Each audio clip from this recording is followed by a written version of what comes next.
Mi nombre es Leslie Nava y les voy a presentar el tema de reconstrucción nacional a partir de la Revolución Mexicana. La reconstrucción nacional es un periodo que abarca de 1920 a 1924, caracterizado por una serie de cambios políticos, económicos y sociales con la finalidad de reconstruir al país.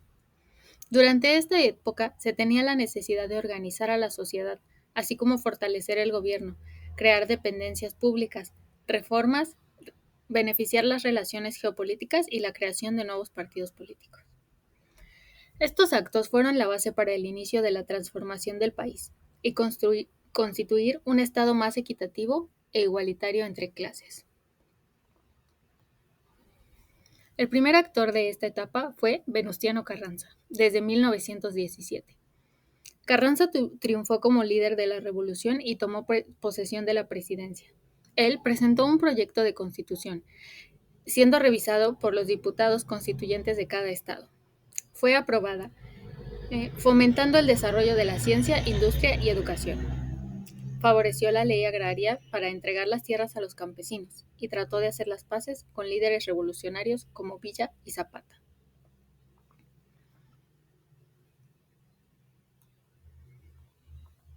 Posterior a él tomó posesión de la presidencia Álvaro Obregón en 1920. Él apoyó la creación de la Comisión Nacional Obrera Mexicana. Apoyó el fortalecimiento de la industria agraria, regresando a los campesinos alrededor de 1.200.000 hectáreas. Impulsó la industria manufacturera, especialmente textil,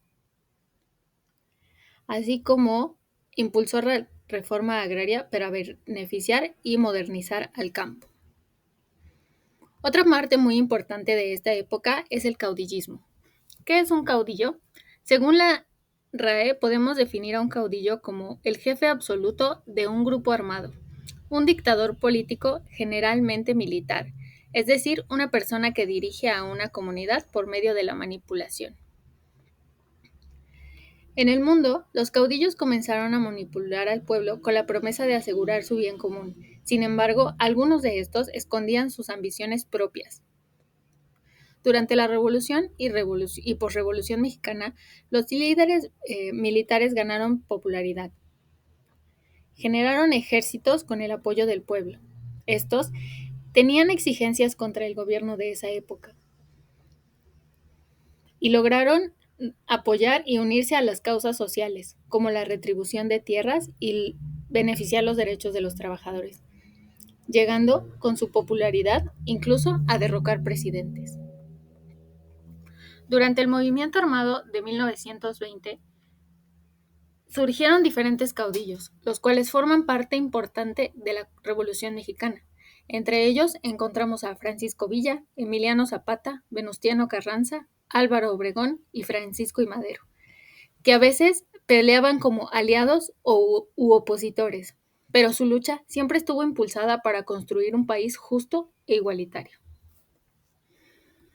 Posterior a este, tomó presidencia Plutarco Elías Calles en 1924. Durante su mandato se reactivó la economía, se pagaron las deudas y apoyó el CROM. Benefició la economía del país fundando el Banco Nacional de México y el Banco Nacional de Crédito Agrícola, fomentando la agricultura y repartiendo también casi 300.000 hectáreas. Él implementó programas para expandir la educación incluso a zonas rurales y redactó una ley sobre el petróleo, eliminando los tratados de Bucareli que beneficiaban a petroleros de otros países. Lo que conocemos como el maximato es la prolongación del mandato de Elías Calles por medio de otros presidentes. Por ejemplo, el presidente Emilio Portes Gil, que solo fue presidente interino. Su mandato seguía estando bajo el yugo de Elías Calles. Él negoció el fin de la guerra cristera, es decir, un conflicto entre la Iglesia y el gobierno, dando así lugar a un Estado laico. También favoreció la agricultura, repartiendo tierras a los campesinos. Se le dio autonomía a la Universidad Nacional de México y durante su mandato se fundó el PNR, que era un nuevo partido político. Posterior a él, tomó presidencia Ortiz Pascual Rubio. Su gobierno también estaba bajo el mandato de Elías Calles. Él ayudó a la promulgación de la Ley de Crédito Agrícola y la Ley de Trabajo, las cuales favorecieron a los campesinos y a los trabajadores de la industria. Promovió un buen trato político y la suspensión de la deuda externa con Estados Unidos. Además, ratificó la libertad de culto en México, favoreciendo aún más el Estado laico.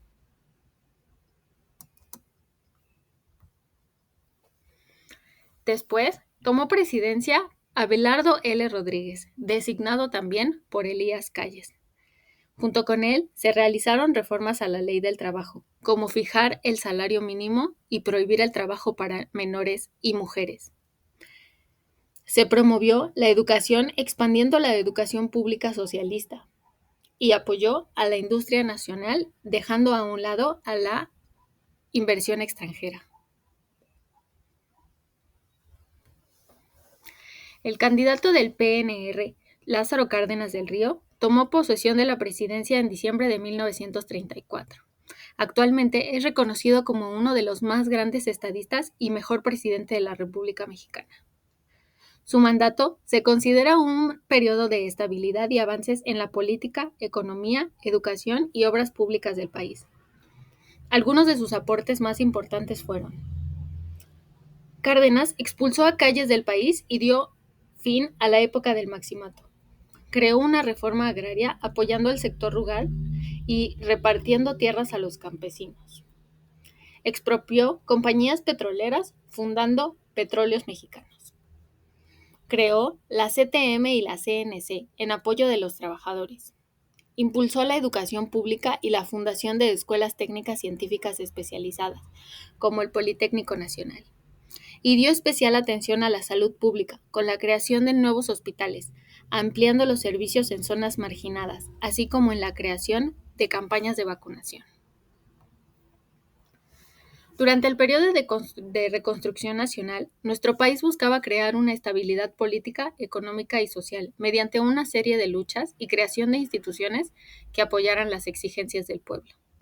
Esta fue la base para el inicio de lo que ahora conocemos como nuestro Estado o una república estructurada. Comprender esto nos permite entender cómo México ha evolucionado para lo que es hoy, así como conocer cómo ha ido evolucionando el sector salud y sus políticas, para evolucionar a lo que hoy conocemos como salud pública, que es importante para el entendimiento de la evolución de la nutrición en nuestro país. Gracias.